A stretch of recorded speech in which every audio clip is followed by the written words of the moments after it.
Sir నమస్తే sir. నమస్తే. ఏం పేరు? మోహన్ రెడ్డి. మోహన్ రెడ్డి గారు. ఏం చేస్తుంటారు? Tent house. సార్ ఇక్కడ నాచారమేనా సార్? నాచరం.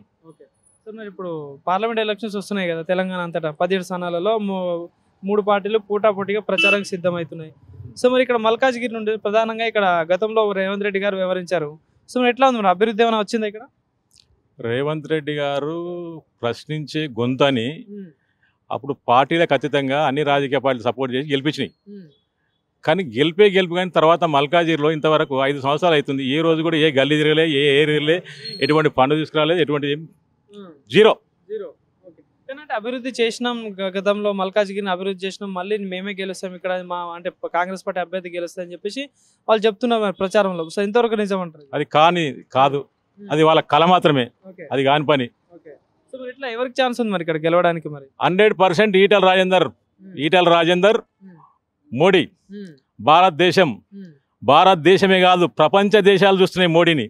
ప్రపంచ దేశాలు చూస్తున్నాయి. ఇవాళ భారతదేశం ప్రధానమంత్రి స్థాయి ఆయన ఏ విధంగా నడిపిస్తున్నాయి, ఏ విధంగా ఆ లెవెల్లో మేము కూడా పోవాలని ప్రపంచ దేశాలు చూస్తున్నాయి.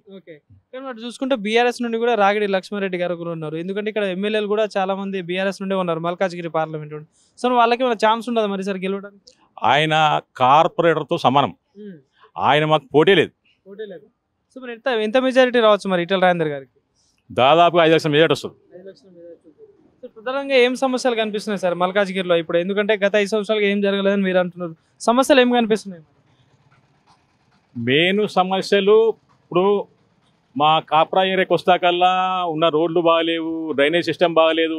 ఆ 20 సంవత్సరాల కింద చేసిన డ్రైనేజ్ సిస్టమే ఉంది. ఆ రోజు ఆ టైంలో 20 సంవత్సరాల కింద ఈ కాప్రాకి అయితే అలయన్స్లో బీజేపీ టీడీపీ ఉండేప్పుడు అలయన్స్లో బీజేపీతో అప్పుడు చేసిన అండర్గ్రౌండ్ డ్రైనేజీ, అప్పుడు చేసిన బ్రిడ్జీలే, అప్పుడు చేసిన భవనాలే, అప్పుడు చేసిన ఏది చేసినా అప్పుడు చేసిన ఈ 10-15 ఏళ్ళ మాత్రం ఎటువంటి అభివృద్ధి. గత టీఆర్ఎస్ ప్రభుత్వంలో కూడా ఏం జరగలేదు. సో మరి ఇప్పుడు తెలంగాణలో 17 స్థానాలు ఉన్నాయి ఎంపీ ఎలక్షన్స్కి. సో మరి ఎన్ని గెలవచ్చు మరి బీజేపీ? 12 గెలుస్తాం. ఓకే. సో సెంట్రల్లో సార్ మళ్ళీ మోడీ అధికారమేనా? 100% 400 సీట్లు. ఓకే అన్న, థ్యాంక్ యూ.